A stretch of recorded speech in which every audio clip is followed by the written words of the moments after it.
Hello, everyone. It's Larry Johnson with another edition of Eight Principles Voices. And I'm really delighted to have a gentleman today that I've only first met, really, but I'm looking forward to getting him to know much better. And Kent Ingle, who probably has enough suffixes after on his name to put me to shame, but that's not the point. He is also president of Southeastern University. Did I get that right, Kent? Yes, you have it Okay. right. And he also has he's the is it famous or infamous that you're an Assemblies of God minister? What is it these days? Well, hey, I'm just an AG minister. That's how I'll put Okay. it. All right. Okay. Um, so we're going to talk about what Kent is doing now, sort of how he came to this position, and what he wants to see Southeastern accomplish in the near term, and maybe a little bit more. So, first, how long have you been there, Kent? Yeah, this is my 15th year as president of SCU. Well, you're not a newcomer, that's for sure. No, Um, no, it's been a great journey here at the university for Now, all is these this years. your first and only presidency, or did something else precede this? Yes, my first and only presidency. I prior had been the dean of the College of Theology and Ministry at Northwest University, which is located in Kirkland, Washington. Actually, Hmm. a sister university to ours. Okay. Well, I had lunch today with someone who mentioned Kirkland. I told him I was having this conversation. He is, I call him my father confessor. He is the dean of chapel at Northwest Nazarene, Okay, and yes. we have lunch every 2 weeks because I have lots of sins to confess. Um, and but very nice young man. He is a young guy, but and he told me a little bit about Northwest. So I learned a little bit before I came for this. So then now Wow. you went from the Northwest, which is a beautiful part of the country. It's where I live, as you know, in Boise, and Right, then from right. there. Now, were they in Florida at the time, or still in Georgia when, or Alabama, whatever it was, before you got when you first took that job? Yeah, no, they SU's been located in Lakeland, Florida, the traditional campus in Lakeland, Florida since around 1958. Okay, so it precedes you. Okay, Yeah, so it's been here for many, many years now. so are you a Northwest guy? Is that where you grew up? Well, I grew up mostly on the West Coast. Southern California is really home where I grew up Hmm. most of my life, and so yeah. But I actually had never really lived or been on the East Coast for much length at all until this role and position became available for my wife and I and our family to serve in. Yes. Well, I think I saw the name Thousand Oaks. Is it, were you in Thousand Yeah, Oaks at one yeah, point? it was Okay. yeah, for 10 years had the privilege to we planted a church in Thousand Oaks and had the chance to lead that incredible congregation for over 10 years in Thousand Oaks area. Yeah. Well, so you've been there 15 years now, but I do have to ask you, Southern California, beautiful weather. Then you move to Central Florida, hot, Yes. humid, Hot, humid. storm prone, snakes, Yes. alligators, high humidity, all that other stuff. Skeeters the size of elephants. So how have you? I guess you've done pretty well. You stayed there. Yeah, no, it's yeah, I mean climates, culture, all those things you learn to adjust to. I think for me, just the role is always a privilege, and again, I tie that kind of to what I believe is a calling in my life and what I get to do, and yeah, we've enjoyed the fact that we've been here and have been able to learn and discover a new type of culture that we had never lived in before, and obviously to be a part of a mission that we absolutely love, which is coming alongside students and providing educational stewardship, so they can go out and fulfill what we believe is a calling on their life and serving in a variety of ways, whether that's in education or business or ministry, whatever field that may be they go into. But Hmm. we get to provide and pour knowledge, wisdom, and insight into their lives. So, yeah, it's a great privilege. So, tell us a little bit about Southeastern. When I say, the range of study, is it undergraduate, graduate? How is? I mean, I presume it's still aligned with the Assemblies of God Church in some way. Give us sort of a brief profile of the school. Yeah, Southeastern University is a liberal arts university that has programs from undergrad all the way up to doctoral, and we have a lot of, I mean, we have probably over 100 degree programs that you Okay. can tap into. We have six colleges within the university, from business to education to missions to health sciences, social sciences. All of the important programs that meet pretty much every Hmm. need that's out there in the workforce in preparation. And we uh, we've had tremendous growth. We are the second fastest growing private liberal arts university in the nation. Just named that again by the Chronicle of Higher Education, which is the journal for higher education. Oh, yes. And when I came here as president, university was a little over, I think, around 2,200 students, and really didn't have many graduate programs. I think they had two graduate programs at the time, and so we were able to bring about change. They had gone 2 years without a university president, and when I came in, the university had been in decline, had lost quite a few students over that 2 year period. And so it was our job to come in and build a team and revitalize this university, which we began to do. And as a result, we've seen tremendous growth. This year, our enrollment will be, it looks like it's going to be close to 14,000 students. So Full significant. time FTEs. Yes, yeah. So it's been tremendous, and a lot of that has to do with the way that we created. We focused on three areas of growth. We focused on the curricular development. We focused on co-curricular development, and we focused on experiential education. Mm. By focusing on those three areas, that began to create the kind of growth that we've been able to experience. So, curricular has to do with all the different types of programs. So, we started adding more graduate programs, master's, doctoral. We started focusing on programs that would be relevant to the workforce. What exactly is the workforce calling for, and do we provide those programs to bring educational stewardship to people? So, I think focusing on that and then also focusing on delivery. How do we deliver education? Most universities tend to want to focus only on the traditional side, and Right. that's important because there are people who want a traditional campus where they come and live on campus and they participate in athletic programs and things like that.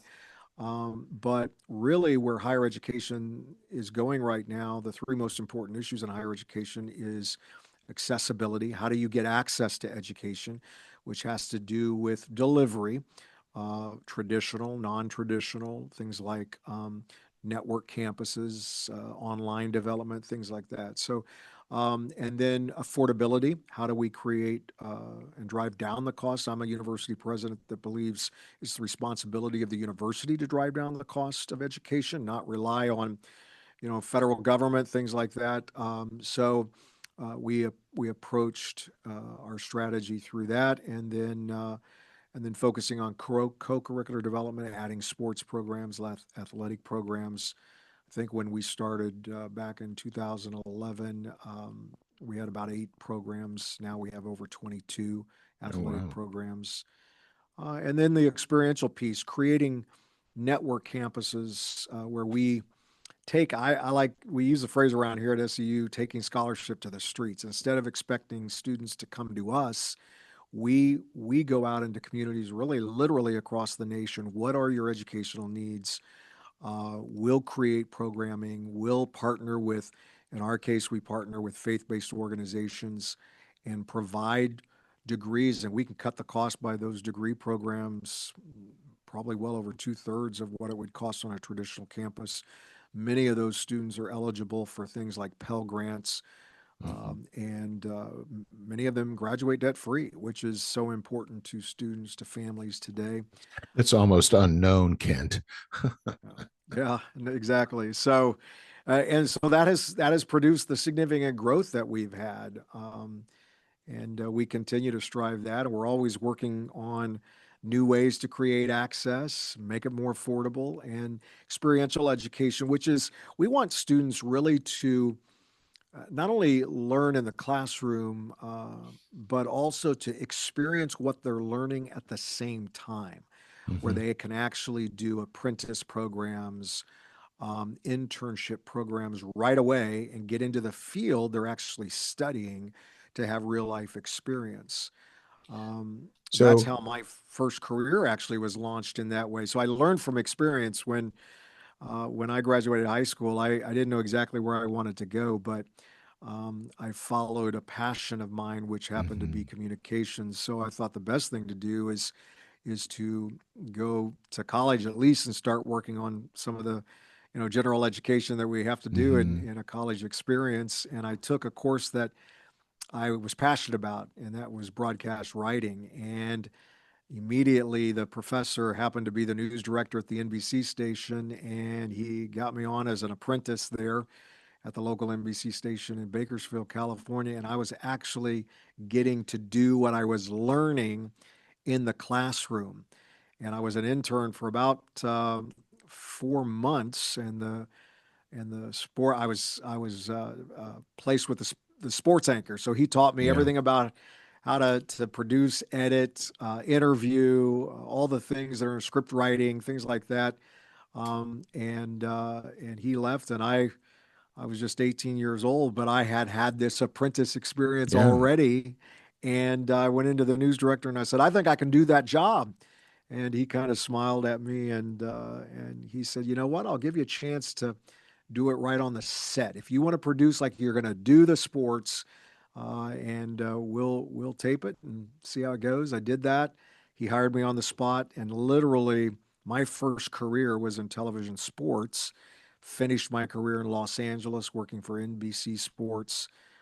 Covered a lot of those major teams in the See, LA area, I and but it was all about experiential education, well, which it is is, yeah. but that explains why when I first saw you on this set, oh, Walter Cronkite, you already feel very comfortable there. Yes. See, you didn't tell me the Yeah, whole no, this thing, is Kent.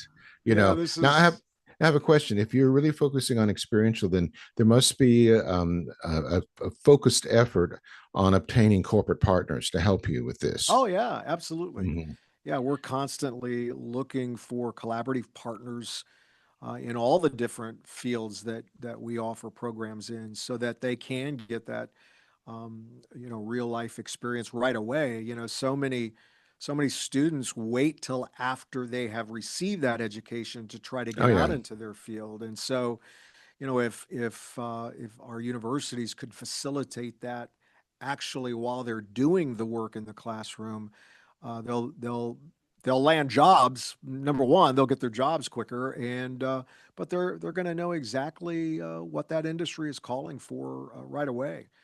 now, let me ask So you about how I know that you are, it's a faith based organization, it's a Christian organization, yes, and you are at least at some level affiliated with the Assemblies of God denomination. So, how does that play out in the life of the college? How does it work with the students? Is it covenantal? I mean, tell me a little bit about how that works. yeah. Well, we would be affiliated with the Assemblies of God, but we're not owned or operated by the Assemblies of God denomination.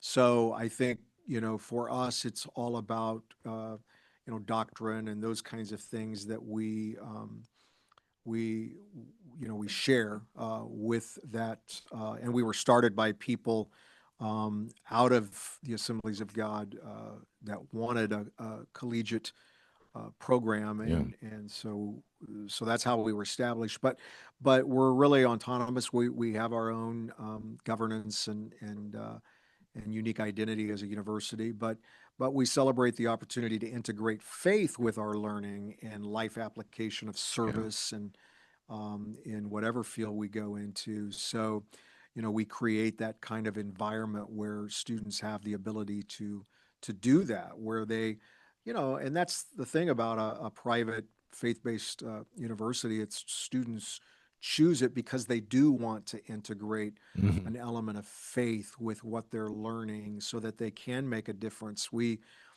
tell our students, you're going to go out and become these amazing solutions to a lot of the issues and challenges, people groups, things that are out there that need someone to come in and understand, who they are, their what they need, and be able to do that with a sense of care, compassion, that a faith element brings to that. It's that whole idea that I'm here to serve, not to be served element. And so we instill that in our students. Students want that because they do. They have something inside them that wants to make a significant difference. And so that's what we get to do as a faith-based university, integrate that whole idea of faith with their learning so that they can go out and make a difference. You're bucking the trend, with the declining faith in higher ed. Um, Right. and there's been a lot of, been a lot going on in higher ed in the last year, a lot of it not too pleasant. A couple of my alma maters have been involved in some of this. We'll just leave them out of it. But so do you find yourself confronting any of these issues? Is it because you've so clearly put your foot in, you've established who you are, that you kind of, that some of that doesn't really affect you? The larger environment, where people either are leaving with tons of debt, and secondly, the faith in the institution is eroding. Has some of that brushed off on you at all? We have not experienced a lot of that because, again, I think we have a solid identity as to Mm-hmm. who we are as a faith-based university. And again, students are coming here because they want that experience. So, um, whereas, and we are hitting the issues that parents are the big ROI question, the return of investment. Is education valuable? And we always Mm-hmm. make it very clear that not everybody may want a degree, but everybody needs education because you need to be the best that you can be in whatever field you're going into.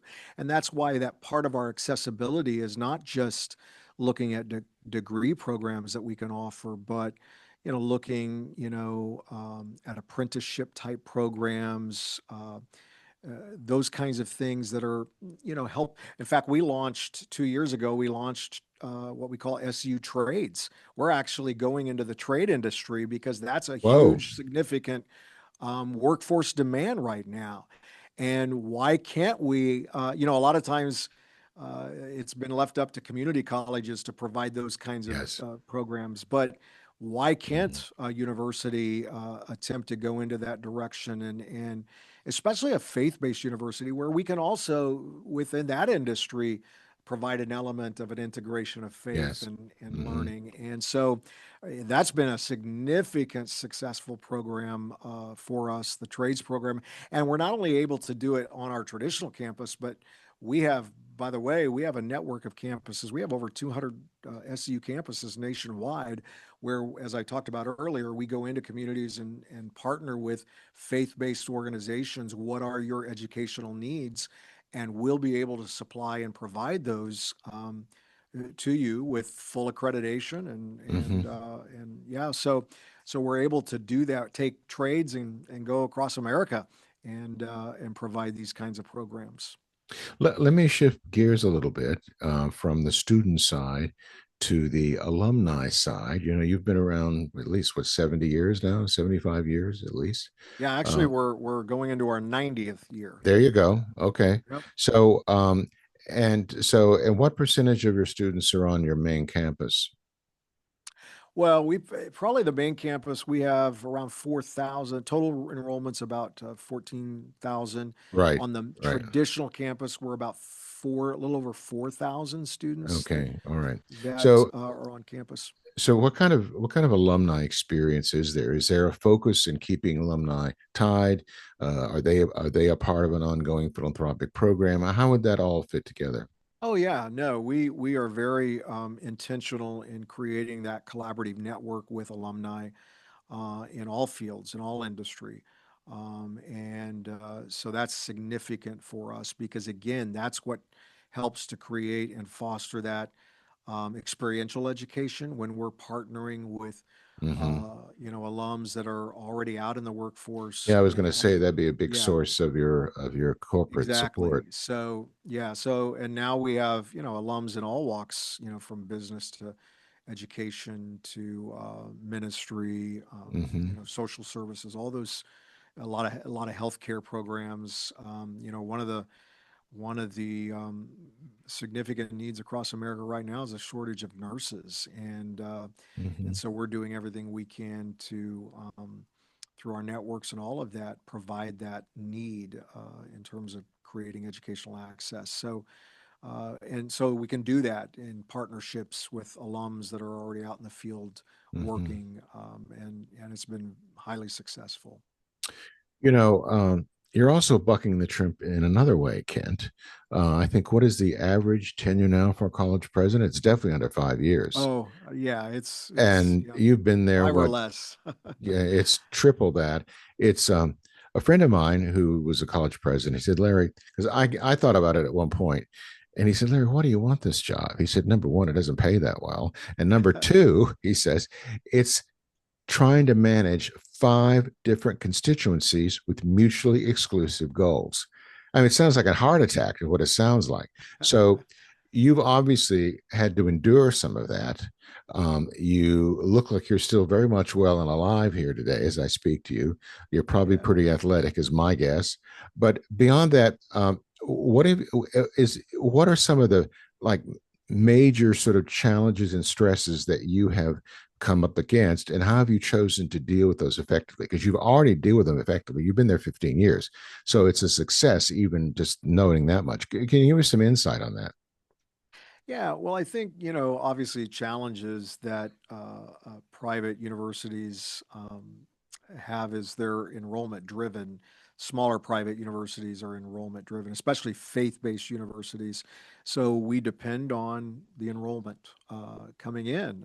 And if we miss good, strong enrollment cycles, you can go down pretty quickly. And I think that's always a challenge for all of us. And in our current climate, that has been a challenge for a lot of universities.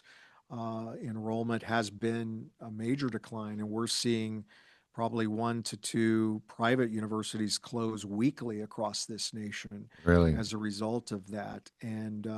But again, you have to confront the issues that are creating that decline in enrollment, and a lot of it goes back to, again, the issues that I talked about, that accessibility. We're not providing good, strong accessibility to different types of education, education delivery. And so we have to understand that. That's why most of these colleges that are closing, they only focused on their traditional campus they didn't really look at other ways to deliver their education. And so we've had to combat that by making sure that, again, we understand what are the issues in higher education today, and are we meeting them in the best practical way to meet those needs and challenges. So that's always going to be the number one challenge, is our enrollment, to make sure we're hitting the mark as to providing the kinds of programs that are relevant, kinds of programs that people can have access to, and delivery is strong and unique and different. And we're about to launch a couple of new ways that we're going to do higher education here that I think we're going to see significant growth. One is what we call competency-based education. A lot of our regional accreditors now are approving competency-based programs where, instead of focusing on seat time or hours in a classroom, the issue is, can you master the outcomes of the content that you need to learn to be good at whatever vocational program you're pursuing? And so now we can create competency-based degrees that will help students to accelerate at a much faster rate, getting them out into the workforce again in a faster way. You know, And then also we're looking at a new delivery in terms of financial financial is subscription based rather than tuition based, where it's more like the way I put it, it's like a car payment. I'm just going to make a car payment, and for that car payment, I have access to as much education as I want, and journey through that educational experience at my pace, and it and so we've launched that this fall, and already we've seen amazing response because Now, again, it's hitting the issue of affordability right. and again the issue of accessibility. So when someone does this, they do they enroll in a conventional like load of classes and then pay for it on a monthly basis? Is that the way it is, or is there some other sort of Yeah, no, I mean, there's a variety of ways you can do it. But the bottom line is, you can do a subscription for a particular degree. okay? And so you can, for this degree program, this is what a subscription would cost you on a monthly basis. Hmm. You can start at any time through the journey, and pick it back up. It's not, again, it's not based on the traditional way that education has been delivered in seat time. You got to be in a class so many hours. Right. You So, are you know, giving your accreditors headaches, Kent? yeah. In fact, we're Southeastern University. We're SACS accredited, which is the Southeast Regional Accreditation. There's 5 accrediting bodies across Right. the nation, Hmm. and we're in the Southeast SACS, and we actually are the number one university in all of SACS with substantive change requests. And what that means, and I think you've worked in higher education, so you kind of Well, know I was a before. part of the middle states group for a while. I know what Okay, you're middle talking state, about. yeah, Yeah. yeah, yeah. And where you're constantly doing new things and creative things and new programs and so we are like the number one university that is always pushing, Hmm. how can we do education in a different way, in a unique way? Yeah, but they love us. They love what we're doing. And of course, when we do these things, we want to make sure that we are hitting every accrediting standard that we need to hit, so that it's quality, and it meets the requirements of what would be required for that program, according to the regional accreditation or accreditors. So, You talked and for about you talked about the competency based thing. That's very much like the English model, where you sit yes, for a degree right, and you can take the exam at any time you want to take it. right, Of course, and during that time, by the way, you don't receive any grades, nothing. You're sitting in right. classes, you're soaking it up, and then at some point you say, "I'm ready to sit for the exam." And that's kind of scary, Kent. I mean, I mean, how do students respond to that? I mean, in England, that's the standard thing for the top schools. But how would in a situation where they're used to all this periodic grading and marking and crediting, how does that sort of thing work for these students? Yeah, well, actually, these students are finding it very refreshing Okay, because because they're when they go through this program, they have a mentoring professor, just right. as you described, that they can, personally interact with on a constant basis. It's not It's like a classroom, setting again where it you have the professor with yeah, all these students right then and there. You have when you need to, interact on something, you can do that. It's yeah. readily available with your mentor. It's the English tutoring system. Every Yes. undergrad at Cambridge is assigned a tutor, and they're responsible for working with that students. So this has been something that they've students have taken to that you've been Oh able to. yeah, yeah. By the fact that our enrollment is so strong in these first programs that we're offering in that, yeah, they're again, it's meeting a need out there in education. Again, you're focusing on the ROI. These degree programs, you can lower the cost because you don't have the overhead that you might have in some of the more traditional settings and standards. So yeah, it's again, you're being at the forefront. And that's the issue for us here. We want to make sure we understand what are the issues, what are the needs out there, and are we doing everything that we can to meet those needs, from an educational standpoint. So I think we constantly do that. We operate here. In fact, the title of the podcast that I do each week, Framework Leadership, we operate on what I call framework leadership. And I actually wrote a book called Framework Leadership, which outlines how we lead this university. And it's four simple principles of, listening, auditing the context, clarifying the goals, and aligning the vision. And we constantly are doing that. Oh, Kent, I tell you, you need to clone yourself. Just don't start believing your own press releases, please. That ruins a person when they do that. But this is now. What about you as a person, a little bit? So tell me, what do you do when you're not presidenting? Are you playing tennis, golf, visiting your grandkids? What do you do when you want to be Yeah. off? Well, don't have grandkids yet. We have three adult grown children, but none of them are married yet, actually, and they're into their jobs and careers at this point pretty heavily, and don't have time for that at this point in their lives. So we're waiting on that. We nudge them a little bit as we can, but for my wife and I, we love outdoors things, and so we're constantly, whether that's like you said, playing tennis or hiking or cycling. We do a lot of that, and yeah, and Mm-hmm. then I'm in the gym a lot. In fact, actually work out with students. That's one of the ways that I have a chance to connect with some of our students. I work out with several students during the week, and Well, so that'll we keep have, you young yeah, for that keeps me sure. young. And Yeah, so in fact, So, we do a small kind of gym routine where we do kind of like a podcast type thing with students, and we go okay. through workouts and things like that, All right. and that's a lot of fun. But yeah, Okay. that's again, for me, it's always how can I stay active and make sure that I'm Okay. doing what's important to stay fit.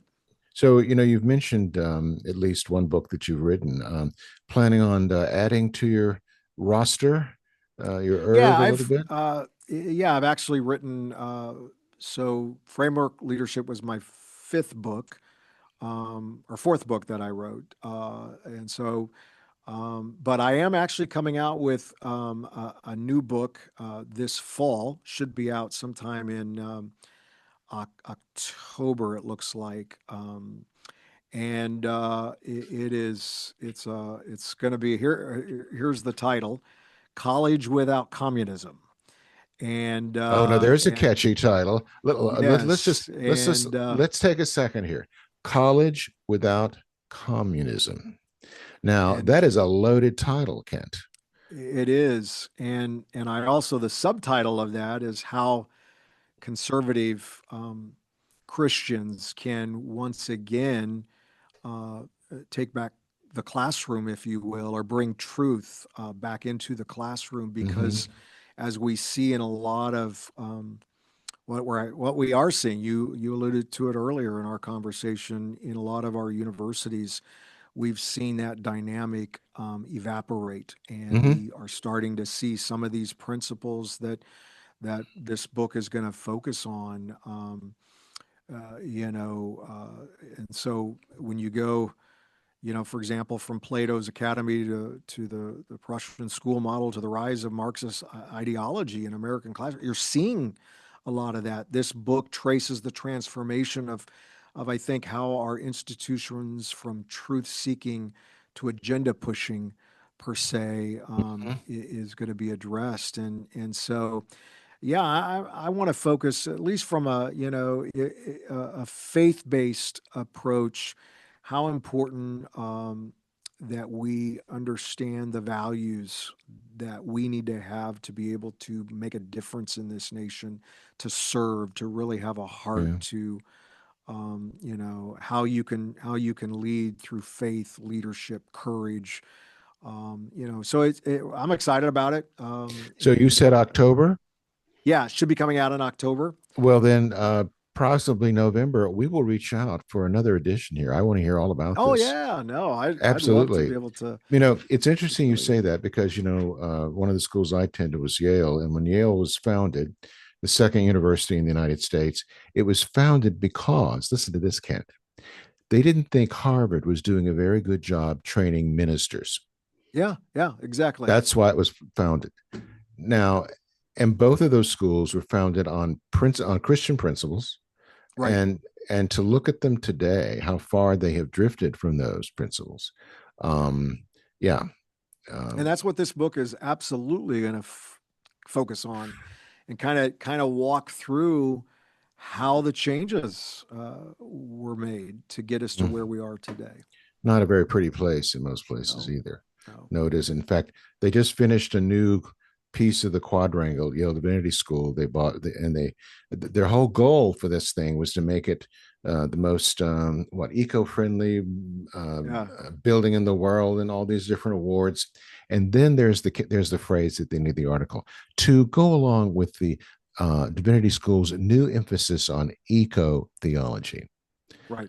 Well, what the hell is that? I mean, I'm sorry. Did they still preach the gospel up there? I'm not so sure. I mean, when I was there, it was all about liberation theology. Now we've Right. replaced it with ego theology. What is this? Is Yeah. this the topic du jour? And yeah, it's kind of sad when you think that at that school, anyway, every major figure in American Christianity has had some relationship to that school, Right. either faculty, guest faculty, speaking, student. They all came through there. There's a photograph of Billy Graham in the 1950s out in front of Marquand Chapel at Yale, and with him is the Archbishop of Canterbury and the dean of the school. There they are, the three poles of American Christianity. There they are, right there. And they're all smiling, by the way. Um, but and boy, what a difference! What a Yeah. difference!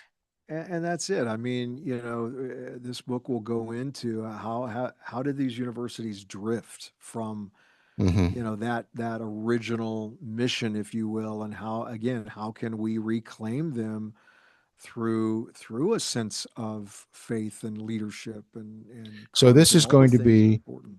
this is going to be a review, but also a prescriptive book too. You're going to point us in Yes. the right direction. Yeah. I want to Okay. give kind of a step-by-step way that we can turn this thing around. Okay. Well, I can't wait, Kent. I mean, you're on my list, and I hope that I Yeah. get a chance to interview you specifically on that. So Oh you're yeah, saying absolutely. you're saying October then? Yeah, we should be ready to release it in October. Okay. Yeah, So so I but that's keep next look. month. It is now. Oh yeah, it is September, isn't it? I'm still living in August here. All right. I'm looking at the words framework leadership. You told me it was your podcast. Tell me about your podcast. Yeah, so the podcast focuses on conversations with leaders in all different industries. So we have political leaders, we have business leaders, we have faith leaders, and we just focus on how has leadership affected their lives, how has it affected their organizations they have the privilege to serve in, and just again having a conversation on how do we frame leadership that allows us to, no matter what organization we serve in, to produce growth and sustainability.